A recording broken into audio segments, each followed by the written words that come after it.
Hey, and welcome back to another video. Today we're going to be talking about how to remain open-minded so you can catch the play that you're looking for. If you're already subscribed, thanks for tuning in to another video. If you are not subscribed already, please join the SMS fam.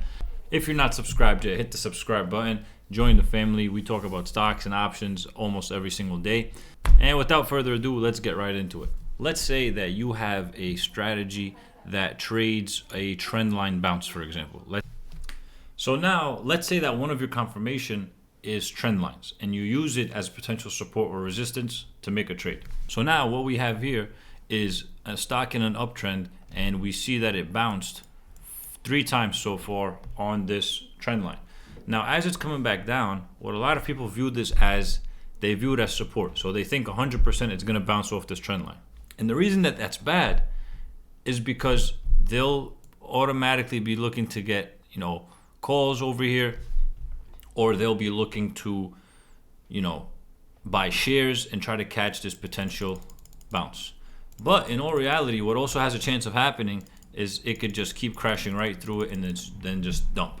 So whatever your confirmation is, whether it's a trend line like this or whether it's, regular support and resistance like this, as you are seeing the stock come back to support, you have to be able to see this possibility, you have to be able to see this possibility, and then you also have to be able to see this possibility that it just moves sideways. Okay? Don't just think just because it's going to support, it's 100% going to bounce. That's one of the reasons why people take big losses, is because they think that this is going to be such a sure thing. They put in way too much money in, and then boom, it just crashes. And like, oh man, it should have bounced or it should have done that. No, the stock shouldn't have done anything. It's just a matter of buyers and sellers. Now, whether it's manipulation or not, that has nothing to do with you. If you're following risk management, if you're cutting it when you're supposed to, manipulation should not affect you. Okay? The only people that manipulation affects is people that are not disciplined, the people that aren't controlling the trades that they're doing in terms of entries and exits. They don't have a strategy. They don't know what they're doing. They don't have a plan. But if you are, cautious of knowing where your stop loss is, if you know what your strategy is, you know how much you're risking, and you follow all your rules, manipulation is not really going to mess with you, right?